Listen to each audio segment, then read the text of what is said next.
estamos grabando. Bien, entonces, dentro del grupo de medicamentos que tenemos para el dolor, entonces, tenemos, espérenme un momentico.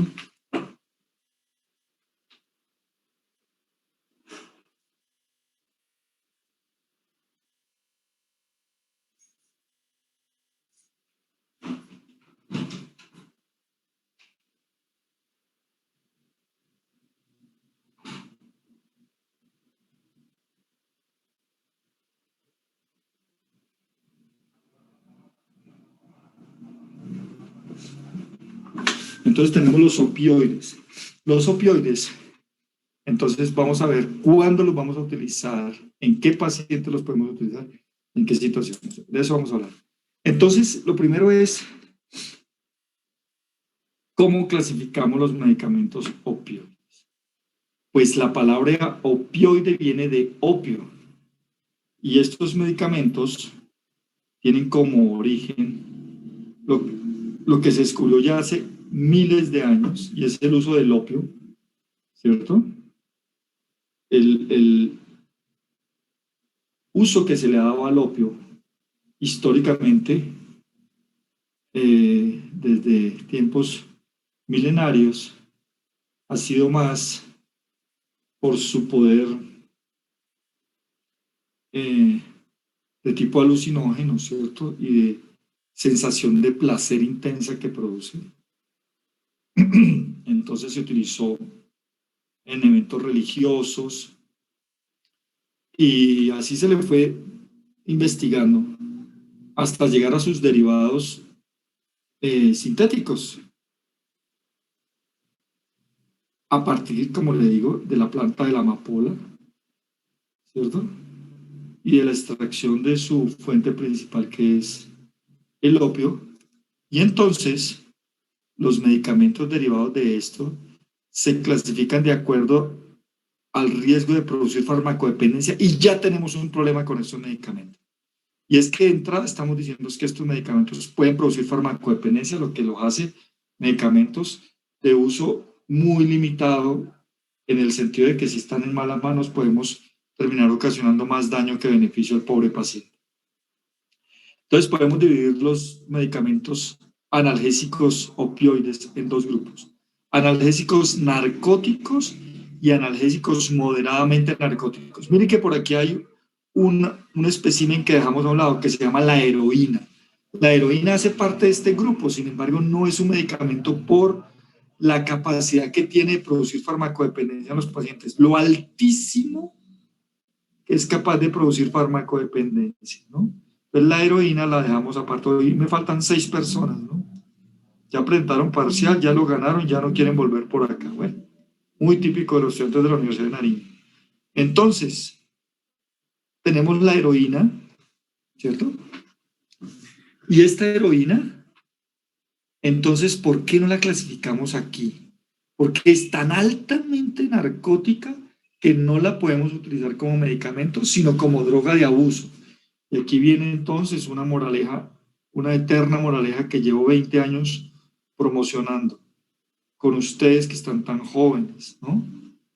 Antes, cuando uno hablaba de heroína, pensaba en países europeos, en asiáticos de alto poder adquisitivo, en los Estados Unidos. Hace unos años para acá, entonces ya uno ve que muchachos aquí en Colombia son capaces de conseguir dosis de heroína porque los precios se consiguen, y ya se consiguen algunas variantes aquí en Colombia.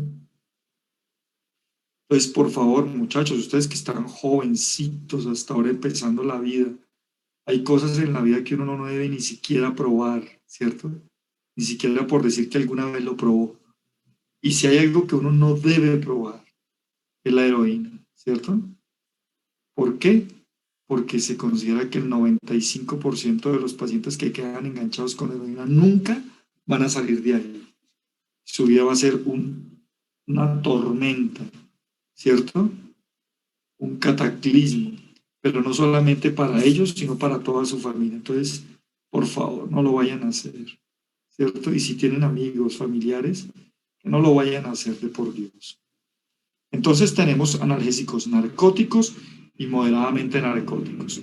Los narcóticos, el alfentanil, la dihidromorfinona, el fentanilo, la meperidina, la morfina, el remifentanilo, el sulfentanilo. ¿Qué quiere decir que son analgésicos narcóticos? Que tienen altísimo poder de farmacodependencia. Los moderadamente narcóticos tenemos la codeína, aquí dice es hidrocodona, oxicodona, dextropropoxifeno, tampentadol, tramadol, buprenorfina, butornarfol. Recuerdan entonces que el dolor, eso lo vimos el semestre pasado, ¿se acuerdan? Tenemos receptores del dolor en la piel, pero no solamente en la piel, sino también en los vasos sanguíneos, en las vísceras, ¿cierto? En los músculos esqueléticos lisos, ¿cierto? En los tendones. Todos estos receptores que tenemos aquí lo que hacen es que conducen, ¿cierto? Por una vía, la vía del dolor, ¿cierto? Y hace que lleguen a la médula ósea, las astas dorsales de la médula ósea, asciendan hasta el tálamo y de ahí lleguen a la corteza para que allí terminemos produciendo y manifestando el dolor, ¿cierto? Devolviendo esta imagen. ¿Cómo se le conocen los receptores del dolor? Nociceptores o nocioceptores, como dicen aquí. Son neuronas sensitivas primarias que las podemos encontrar de tipo somático, como estamos acá, o viscerales, como acá, que conducen estímulos nocivos originados en estas terminales nerviosas hasta la médula espinal y ahí los conducen hasta la parte superior del sistema nervioso, ¿cierto? Entonces, ¿qué es lo que se ha encontrado? Con el paso de los años se ha encontrado que a estos distintos niveles espinales y supraespinales, sistemas moduladores o inhibidores del dolor que hacen es mermar la sensación del dolor, ¿cierto? Con unos receptores especiales. A esos receptores se les llaman receptores opioides. Y asimismo se han encontrado sustancias, como lo veremos en diapositivas más adelante, ¿cierto? Que tienen que ver con esa modulación del dolor.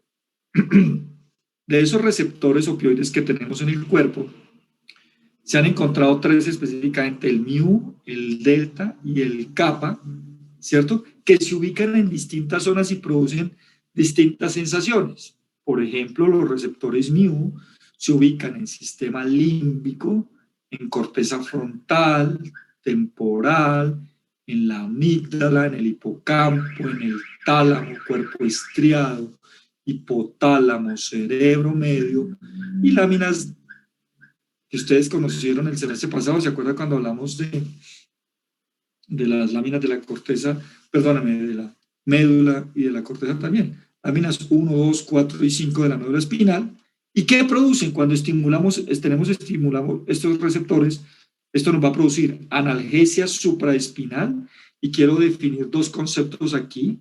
Una cosa es la analgesia y otra cosa es la anestesia. Analgesia habla de suprimir la sensación de dolor y la anestesia, las capacidades de percibir la parte sensitiva, ¿cierto? Entonces, la analgesia supraespinal y espinal, o sea, cortan el dolor a nivel de la espina dorsal cuando llega ahí a las astas dorsales y más arriba. El paciente puede sentir sensación de euforia, otros pacientes sensación de sedación y dos cosas importantísimas y gravísimas que pueden ocasionar, y por lo cual hay que tener mucho cuidado con este tipo de medicamentos, es la depresión respiratoria y la dependencia física. Estas dos cosas se convierten en un grave problema para la utilización de estos medicamentos, los cuales estimulan los receptores MIO. Sin embargo, a las dosis prescritas, pues la mayoría de veces no se produce esto y manejándolos bien. Si lo que estimulamos son receptores delta, pues los encontramos en médula espinal y están relacionados con analgesia, hipotensión y miosis. Si lo que afectamos son receptores kappa, estos se encuentran en el asta dorsal de la médula espinal y en capas profundas de la corteza cerebral, y lo que producen son analgesia, miosis, disforia, sensación de sedación. Fíjense que los tres sí tienen algo en común, que producen analgesia, ya sea supraespinal o espinal, pero la producen, ¿verdad? O sea, supresión de la sensación de dolor. Estos receptores opioides inhiben, disminuyen el dolor con ligandos como encefalinas, aquí dice encefalinas, aquí falta una L, encefalinas, endorfinas o dinorfinas. Estas sustancias son las que nosotros producimos normalmente. Estas son nuestros opioides naturales, los que producimos nosotros para tener sensación de placer, de alegría, de bienestar, ¿cierto? Se han dado cuenta que hay días que amanecemos más contentos que otros, así no hayamos hecho nada en la noche anterior, emocionante, pero amanecemos bien, o estamos en el día bien, ¿cierto? Bien, una cosa interesante es que no solamente se han encontrado que producen efectos a nivel del sistema nervioso, sino que también pueden producir efectos sobre otros sistemas como sistema cardiovascular, sistema respiratorio, sistema digestivo, sistema urinario e inmune. Por eso algunos medicamentos derivados opioides se utilizan para otras cosas como veremos más adelante. Hace un tiempo se cambió la nomenclatura de mu, delta, kappa por MOP, DOP o COP. En el último libro el doctor Izaza habla de, y en el anterior también hablaba, de un nuevo receptor que es el NOP, ¿cierto? Pero que no se le ha encontrado, todavía están en estudios, pero que ya se describe como el cuarto receptor, si alguien se los pregunta, ¿no? El NOP. ¿Por qué cambiaron la nomenclatura? Dejaron la M de mu y OP de opioide. Eso fue todo el cambio. Maravilloso, espectacular, impresionante. Entonces, ¿cuáles son los principales opioides que ustedes van a poder manejar? Entonces, algunos son agonistas mu. ¿Qué quiere decir que sean agonistas? Recordémoslo. Agonista quiere decir que tiene afinidad y produce la eficacia, o sea, produce el efecto fisiológico. ¿Cómo cuáles? Morfina, hidromorfona, o es la misma de hidromorfinona, meperidina, metadona. Y miren, por aquí meten la heroína del doctor Izaza en uno de sus apartes y el doctor Velázquez también, ¿cierto? Pero no quiere decir que lo utilicemos como medicamento. Fentanilo, alfentanilo, sulfentanilo y remifentanilo, recordar que estos son entre 100 a 1000 veces más potentes que la misma morfina. Desafortunadamente, se están utilizando como drogas de abuso en discotecas y fiestas de esas raras, las cuales yo ya no entiendo por mi edad, ¿cierto? Pues imagínate lo que están haciendo los muchachos con su pobre cerebro, tras de que algunos tienen, no ustedes, estoy hablando de los muchachos de manera general para que no me va a meter en líos con nadie. Algunos tienen cerebros chiquitos, ahí sí que lo van a acabar de reducir metiendo estas cochinadas, ¿sí me entienden? También la codeína, hidrocodona, oxicodona y destropropoxifeno se consideran agonistas débiles. Agonista débil que no tiene, por ejemplo, la potencia de estos o la potencia de estos, que produce efectos, pero no tan potentes como la de estos. Y miren estos, tramadol, ¿lo han escuchado? O la codeína sí, pero el tramadol, el tampetadol, tiene mecanismo de acción dual. ¿Qué quiere decir? Que estimulan receptores mu e inhiben recaptación de noradrenalina y de vías aferentes nociceptivas, aumentando todavía el poder mayor. ¿Cierto? Sin embargo, acuérdense que se consideren moderadamente narcóticos. Algunos son agonistas kappa, el butorfanol, la nalbufina. La nalbufina al mismo tiempo es antagonista mu. Hay agonistas mu como la morfina, la hidromorfona, el fentanilo que les mostré ahorita, que sobre estos tienen actividad, pero una actividad débil, no muy grande. Algunos son agonistas tan solo parciales, como la buprenorfina y butorfanol. La buprenorfina es agonista parcial 50 veces más potente que la morfina y es antagonista kappa. Hay los receptores delta, la mayoría tienen acción también, ¿cierto? Lo que pasa es que el delta se sobrepone a los kappa y los mu, que son los que más efectos tienen, por eso no los mencionamos. Y hay unos que son muy interesantes. Aquí voy a subrayar esto acá. Y hay medicamentos opioides que se consideran antagonistas, o sea, que tienen afinidad, pero no producen el efecto, sino todo lo contrario. y son antagonistas de los tres receptores mu, kappa y delta, como la naloxona, subrayenla ya, todavía, subrayenla, la naltrexona y la metilnaltrexona, antagonistas, bloquean receptores periféricos a todo nivel, sobre todo la metilnaltrexona a nivel intestinal, en cambio la naloxona todos. Por eso, como lo diré más adelante, la naloxona sigue siendo el medicamento de primera elección en pacientes por opioides, ¿cierto? El paciente que llega intoxicado por morfina, meperidina, ¿cierto? La primera opción que es naloxona. Ahorita veremos cómo se coloca. Entonces, ¿cuáles son los efectos farmacológicos que tienen estos medicamentos? Pues ya los hemos dicho, ¿cierto? Cuando hablamos de los receptores y dónde actúan y cómo actúan, pues si los incentivamos, pues eso es lo que vamos a hacer. Opioides en cerebro producen analgesia y sedación. Modifican el estado de ánimo y la reacción emocional al dolor. Recuerden que la sensación de placer y bienestar que pueden ocasionar. A nivel de, esto es a nivel de cerebro. A nivel de tronco encefálico, estimula la actividad inhibitoria sobre médula espinal de circuitos eferentes antinociceptivos, ¿cierto? Los que van a devolver la información.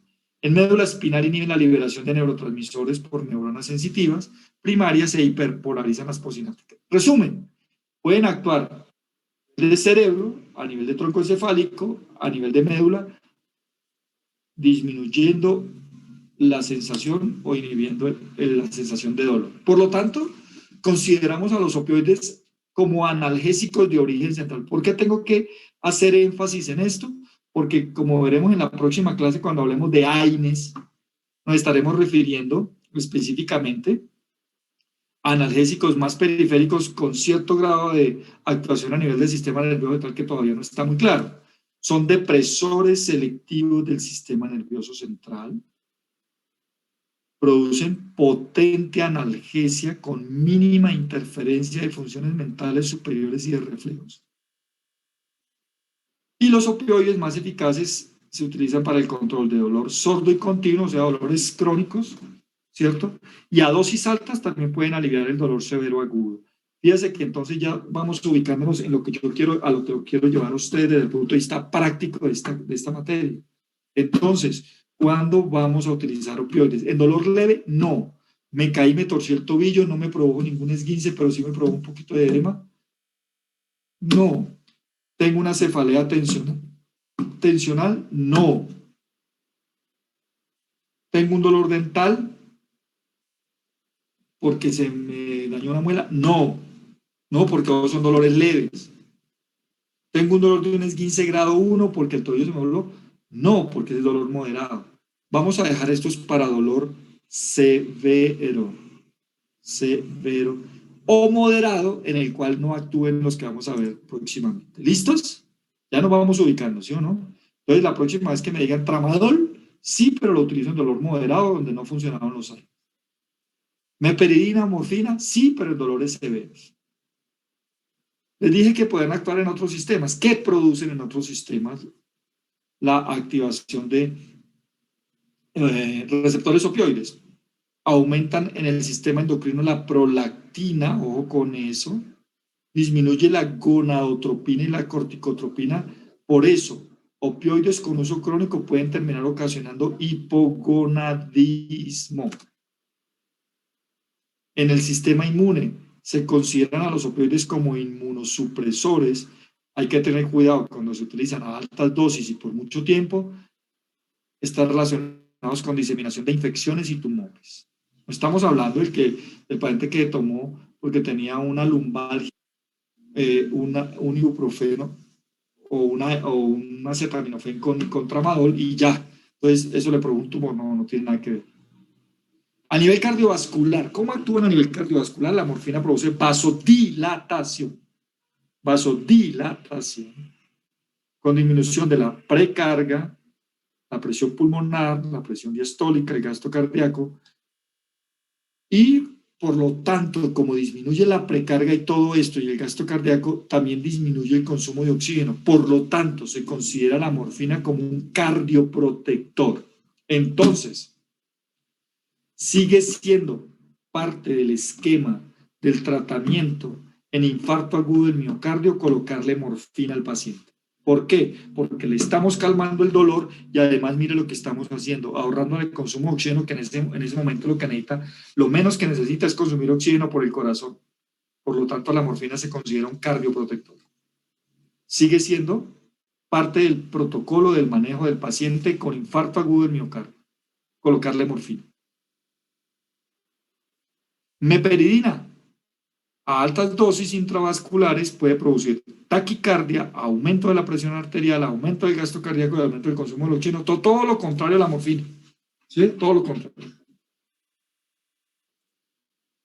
En sistema gastrointestinal, receptores mu y delta disminuyen el peristaltismo. Mire, ya aparecieron nuestros receptores delta que poco hemos mencionado. Retardan el vaciamiento gástrico, aumentan el tono del esfínter de Oddi, el iliocecal y el anal. A nivel de sistema urinario, aumentan el tono del esfínter vesical y el detrusor, por lo tanto, inhiben la micción en pacientes, por ejemplo, que tienen incontinencia. Fíjese usted. A nivel ginecobstétrico, al inicio del trabajo de parto pueden disminuir la frecuencia de la intensidad de las contracciones, no nos conviene. Pero sí en un útero que está hiperactivo, en el cual haya, eso ya lo aprenderán en obstetricia, puede normalizar las contracciones. La meperidina, mire que anteriormente hemos dicho que en infarto no, pero miren acá, la meperidina es de elección en analgesia del parto por no retardar el trabajo de parto y por producir, es el que menos produce depresión respiratoria en el neonato. Entonces mire que la meperidina en una cosa sí y en otra cosa no. Muy bien, de manera general, ¿qué podemos decir? Absorción oral de algunos de ellos como morfina, codeína, oxicodona, tramadol, tampentadol, hidromorfona, metadona, ¿sí? La morfina, el problema que tiene es que tiene muy baja biodisponibilidad, tan solo el 25%, por eso es que en tabletas casi no. Codeína y oxicodona, en cambio, es del 60%. La buprenorfina la podemos utilizar sublingual. El fentanilo en pastillas tiene una muy buena biodisponibilidad. El resto, como analgésico, todos los analgésicos pueden venir intravenosos o subcutáneos, principalmente intravenosos. El fentanilo y el sulfentanilo, como son tan potentes, se pueden colocar vía peridural y raquídea y pasar de ser analgésicos a ser anestésicos. En parches transdérmicos, fentanilo y buprenorfina producen un efecto de 48 a 32 horas, por ejemplo, en pacientes que tienen dolores crónicos, misivos fuertes, el paciente que tiene el cáncer y que tiene el dolor ya, cáncer terminal con un dolor insoportable, ¿cierto? O los pacientes que tienen hernias discales que producen unos dolores de espalda terribles. Entonces existen parches de buprenorfina o de fentanilo que deben saberse manejar, ¿no? No cualquiera los puede manejar. Metabolismo hepático. Hay que tener mucho cuidado con esto del polimorfismo genético, que quiere decir que no todos respondemos de la misma manera a los medicamentos. ¿Por qué? Porque genéticamente podemos estar, no todos estamos dotados de la misma cantidad de genes, entonces pueden haber variaciones individuales en la reacción a los medicamentos, especialmente con la codeína. La meperidina, cuando se metaboliza, puede dar un metabolito que se llama la normeperidina. Lo que hace es que alarga la vida de la meperidina, pero corre el riesgo de puede convertirse en neurotóxico. Hay que tener mucho cuidado con esto. La excreción de los opioides es renal, pasan barrera placentaria, y al pasar barrera placentaria hay que tener mucho cuidado con la depresión respiratoria neonatal. ¿Se acuerdan que les dije ahorita de la meperidina en trabajo de parto? Es la que menos depresión respiratoria ocasiona en el neonato y por eso se puede utilizar con mucho cuidado. Y pasan también leche materna a los opioides, ¿no? Reacciones adversas, muchísimas relacionadas con lo que ya he hecho. Por ejemplo, la sedación, en algunos es mejor que lo sede a uno cuando tiene mucho dolor, pero en algunos produce mucha sedación, somnolencia, letargo, náuseas y vómito. Ojo con esto, ¿se acuerda de las variaciones? Entonces, en algunos pacientes producen muchas náuseas y vómito. Por ejemplo, el tramadol intravenoso a veces produce en algunos pacientes vómito terrible, ¿no? Depresión respiratoria, ojo, todos los más fuertes pues, tendrán a producir más depresión respiratoria.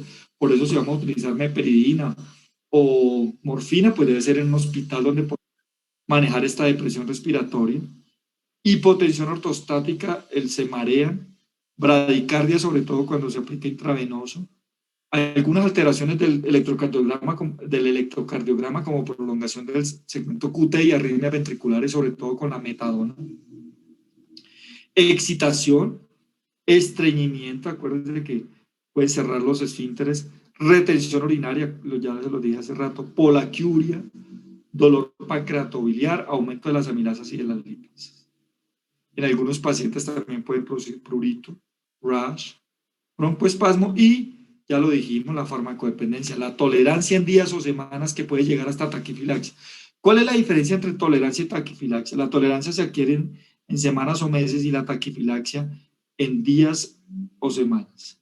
Entonces el paciente que está recibiendo tramadol y le sirvió para el dolor, pero a las 2 semanas le vuelven y dice, uy doctor, la primera semana me funcionó perfecto, pero la segunda semana me tomé el doble de la dosis y fue lo único que me calmó, entonces necesito que me doble la dosis. Ojo, porque el paciente ya está haciendo tolerancia al medicamento y seguramente va a terminar en una farmacodependencia. La exposición crónica con este tipo de medicamentos activa receptores NMDA. ¿Se acuerdan que los receptores NMDA son receptores glutamato? Puede aumentar la conducción de los eventos nociceptivos en médula espinal y hace que haya pérdida de la efectividad y la actividad. Claro, porque lo que estamos haciendo es excitando todas esas neuronas. No es lo más común.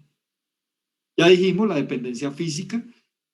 Algunos pacientes lo manifiestan cuando le retiramos este tipo de medicamentos por periodos de más de 2 semanas, síndrome de abstinencia, y lo manifiestan con diarrea, hiperalgesia, hipertensión, hipertermia, vómito, agitación, midriasis. Y nuevamente son drogas con potencial de abuso, ¿cierto? Entonces, lo que ahora los muchachos es terrible. Benzodiazepinas, como se los mostraba, medicamentos antidepresivos, opioides, alcohol, cocaína, revuelven de todo, ¿no? Revuelven de todo. Reacciones adversas. Mire la diferencia entre una intoxicación por morfina y en la siguiente diapositiva una intoxicación por meperina. La triada de la intoxicación por morfina, coma, miosis, depresión respiratoria. Puede presentar otros signos y síntomas como hipotermia, cianosis, hipotensión o shock. En cambio, la intoxicación aguda por meperina o pentazocina, midriasis, excitación, taquicardia, convulsiones, alucinaciones. ¿Cuál es el tratamiento? Ya lo dije hace rato, pero vamos a volverlo a decir. Un inhibidor, ¿cierto? O antagonista de los 3 receptores como la naloxona. ¿Qué particularidad debemos y qué debemos tener en cuenta? Que debe aplicarse intravenoso y lento, preservar la vía aérea del paciente, porque recuerde que este tipo de medicamentos pueden llevar a una insuficiencia respiratoria, entonces tener una vía aérea despejada, si hay que intubar el paciente, hay que intubarlo, y tener en cuenta cuadrar el desequilibrio hidroelectrolítico ácido básico con el cual pueda llegar al paciente. Precauciones y contraindicaciones. Pacientes que tengan disfunción hepática o renal, ancianos y neonatos se les puede dar, pero que sean los especialistas respectivos los que lo utilicen, ajustando las dosis para su respectivo metabolismo. Hay que tener mucho cuidado en pacientes EPOC, asma, cor pulmonar o alteraciones pulmonares. Si son severas, se convierten en una contraindicación. ¿Por qué? Porque ya dijimos que los opioides pueden producir disfunción o deficiencia respiratoria. Pacientes con hiperplasia prostática benigna, ya de por sí ya tienen una retención urinaria y no se la vamos a aumentar más. Pacientes con alcoholismo agudo, porque pueden terminar haciendo una depresión mayor del sistema nervioso central o con ideas suicidas. Trauma craneoencefálico, según la FDA, es categoría C en el embarazo, o sea, riesgo-beneficio. ¿Podemos mezclarlos? Sí, en algunas cosas nos va muy bien. Por ejemplo, potencia el efecto analgésico si lo mezclamos con AINES. Ya vienen las mezclas por los laboratorios. Medicamentos como Sinalgen, en el cual se mezcla acetaminofén con tramadol o con codeína, ¿cierto? Se mezcla codeína con ibuprofeno, se mezcla codeína con acetaminofén, se mezcla tramadol con acetaminofén. ¿Sí? Ya vienen mezclados. Hidroxicina, que es un antihistamínico anti-H1, que lo veremos después, que es sedante. Con anfetaminas, ojo con esto. con antidepresivos tricíclicos e inhibidores de la recaptación de serotonina, que ya los vimos, ya ustedes son unos machos para eso, según vi. Entonces, coadyuvantes con opioides y AINES en el dolor crónico. Yo les dije que algunos antidepresivos se utilizaban para el dolor crónico. Los podemos utilizar con opioides. Las fenotiacinas disminuyen la ansiedad y la emesis, pero empeoran la sedación, el estreñimiento, la retención urinaria, la hipotensión y la taquicardia. Entonces debemos tener claro cuándo vamos a revolver opioides con fenotiacinas. Con barbitúricos, alcohol, benzodiazepinas, anestésicos generales, potencian efectos depresores respiratorios, por los que no los podemos mezclar con alcoholismo agudo, por ejemplo. Con IMAO, inhibidores de la monominoxiasa, que ya lo vimos, inhibidores de la recaptación de serotonina, sumatriptano, anfetaminas, aumenta el riesgo de algo que ya lo habíamos visto, que es el síndrome serotoninérgico. Entonces, ¿cuándo los vamos a usar? Ya les di las primeras pistas, ¿cierto? Vamos a ser mucho más específicos. Entonces, para el tratamiento sintomático del dolor moderado severo, en el moderado cuando ya no han funcionado los AINES o los glucocorticoides. Los podemos mezclar y de ahí para allá lo que sea. Morfina, en dolor agudo de origen visceral por distensión o isquemia o tracción, en espasmos como cólicos biliares, renales, infarto agudo del miocardio, pancreatitis, en dolor agudo traumático, pacientes que lleguen con grandes quemaduras o con fracturas. Usted está en un pueblo, por ejemplo, cuando se van a hacer el rural y le llega el paciente fracturado, estaba jugando fútbol y se fracturó, usted no tiene nada más que hacerle, pero por lo menos tiene una pollita de morfina, colóquele la morfina, ¿vale?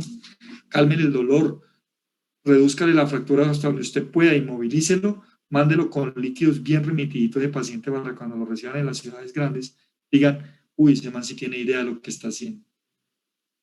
En pacientes que han tenido cirugías extensas, grandes, y que después de la cirugía presentan dolor intenso, dolor crónico de origen neoplásico, o sea, de tumores, o no neoplásico, de enfermedades sistémicas crónicas. Otros usos en analgesia en procedimientos diagnósticos y quirúrgicos menores, en el consultorio, algunas veces lo utilizan, ¿cierto? Los que lo saben manejar para algún tipo de procedimiento que van a hacer en el consultorio. Analgesia peridural, obstétrica o quirúrgica y premedicación e inducción anestésica. Solos o como complementos de otros anestésicos inhalados o del droperidol intravenoso. Después veremos qué es el droperidol.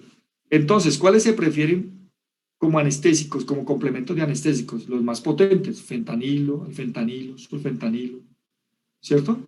Y con rapidez e inicio del efecto y mínimos efectos cardiovasculares. En edema pulmonar agudo, secundario a falla ventricular izquierda, la morfina como coadyuvante. Miren en esto. Pacientes que tienen dependencia de adicción a la heroína, se pueden utilizar metadona, buprenorfina o naltrexona, que evita la recaída de los adictos detoxificados ya. En diarrea, claro, se acuerda que disminuyen todo el proceso y cierran los esfínteres, loperamida. La naloxona, ya dijimos, naltrexona, son antagonistas mu, kappa y delta, primero por vía intravenosa para revertir parcial o completamente las intoxicaciones. La metilnaltrexona, ya dijimos que en tubo digestivo, puede servir en pacientes con estreñimiento inducido por opioides en pacientes de edad avanzada. En dolor agudo, de intensidad leve a moderada, primero el manejo con AINES, o con dipirona, o con acetaminofén. Aquí es donde la gente comienza a decirle a uno, pero es que yo voy al médico, a mí solamente me formulan acetaminofén, solo me formulan ibuprofeno. Pues sí, pues que eso es lo que hay que formular, lo que quiere, que le metamos fentanilo de una vez, ¿sí? Pero pues, ya cuando ustedes sean médicos se van a dar cuenta. Si son ineficaces estos, ya podemos pensar en un opioide. En dolor crónico, entonces, iniciamos con AINES o acetaminofén. Si no es suficiente, le agregamos un opioide poco potente o moderadamente narcótico como codeína, oxicodona, tramadol. Mire que vamos escalando, ¿no? Si el dolor no cede, entonces ya nos vamos a un opioide potente vía oral. Si ya estamos hablando de un dolor severo, si nos vamos de una vez con un opioide potente intravenoso o transdérmico o epidural. pero ya estos manejos se los dejamos a los que ya saben más. Desde las primeras etapas hay que agregar coadyuvantes analgésicos como anticonvulsivantes. ¿Se acuerdan de la pregabalina? ¿Cierto? Que les mencioné que servía para el dolor, o la oxcarbazepina. Antidepresivos, también les mencioné algunos, trazadona, ¿cierto? Corticoides, que veremos el viernes seguramente, o anestésicos locales, que lo veremos en otra clase, o antihistamínicos, que también tenemos otra clase para hablar con ellos. Termino esta clase con esto, mis hijos. La respuesta a opioides es variable. Por lo tanto, hay que saber individualizar las dosis. Hay pacientes que no toleran los opioides porque le producen más vómito que cualquier cosa. Entonces debemos saber cuándo los utilizamos y cuándo no. ¿Listos? Muy bien. Preguntas por el primer round. Pero el viernes vamos a hablar de AINES y de glucocorticoides. Hoy tocamos el tema dolor moderado, que no funcionan los AINES y los glucocorticoides, y dolor severo. ¿Listos? Preguntas, por favor. Doctor, buenas tardes. O sea que en las embarazadas, ¿cuál es el medicamento más recomendable? Pues cuando ya no han funcionado los AINES y ya pues mucho dolor. Depende del dolor. Depende del dolor. Se pueden utilizar glucocorticoides, riesgo-beneficio.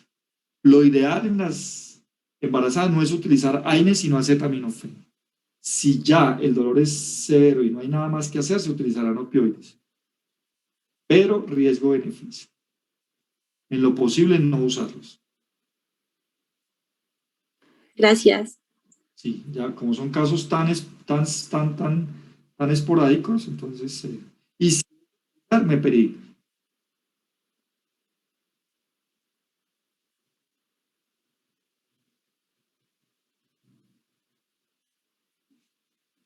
Bien, déjeme, yo tengo una llamadita lista. ¿Se aparecieron? No, se quedaron los mismos 35 juiciosos que siempre vienen a mis clases. Doctor, antes de que llame lista, 3 compañeros me habían llamado que no podían conectarse porque estaban con problemas de electricidad en donde ellos viven. Ah. Doctor, para... Démosle la falta, ¿vale? Que después se disculpen. Yo veré. María Camila sí está. Vanessa Caterine. Presente, doctor. Vanessa. Presente, doctor. Es que no te escucho, no se te escucha. Presente, doctor. Eso. Diana Alejandra. ¿Sí me escucha? Sí. Diana Alejandra Fernández. ¿Sí me Steven Camilo. escucha, doctor? Sí, ya. Buenas Steven. tardes, doctor. Presente, Hola. doctor. Lisette. Profe, ¿cuál Lisette? Lisette Borja. Presente. Diego Fernando. Él fue uno de los compañeros que me escribió, doctor, que no tenía energía. Bien, Diego Fernando tiene que arreglar la energía porque es que tiene que ver qué hace porque sí tiene problemas. Ya lleva 4 faltas. O sea, ya para los quizzes ya tiene 0. Lady Juliet Bolaños. Eso sí se lo puede decir María Camila, si puede hablar con él, dígale que tiene muchos problemas con faltas. Ya lleva 4 y no, conmigo no. Lady Juliet Bolaños. Vale, doctor. Ese fue un compromiso que la universidad hizo con ustedes. Tienen que tener buena conexión. ¿No está Lady Juliet tampoco? María José Benavides. María José. Laura Sofía. Laura Guzmán también dijo que se ha habido la energía por el sector donde ella vive, doctor. Ya, vale. Allí Baby Lady. Presente, doctor. Buenas tardes. David Andrade. Richard Albeiro. Presente, doctor. Carlos Mario. Presente, doctor. Dora Zuleiman. Presente, doctor. Carol Juliet. Presente, doctor. Camila Costa. Presente, doctor. Luis Miguel. Presente. Juan David Molina, Presente, doctor. Jennifer Alexandra, Presente, doctor. Luis David, Presente, doctor. Joana Elizabeth,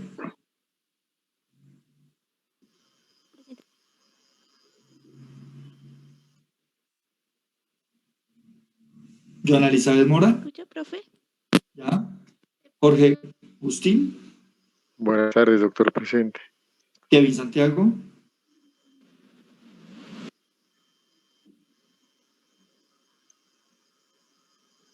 Presente. Diana Zuleidi, Presente, doctor. Ángela María, Presente, doctor. Karen Daniela, Presente, doctor. Paola Alejandra, Presente, doctor. Alexis, Presente, doctor. Buenas tardes. hola Marlene, Presente, doctor. Buenas tardes. Lady Diana Pavón, Presente, doctor. Jimmy Alexander, Buenas tardes, doctor. Presente. Esteban Camilo, Presente, buenas tardes, doctor. Lizeth María, Presente, doctor. David Alejandro, Presente, doctor. Buenas tardes. Luz Dari Erazo, Presente, doctor. Nini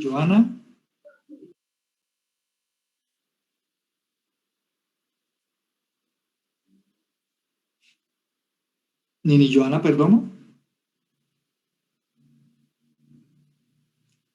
Adriana Sofía,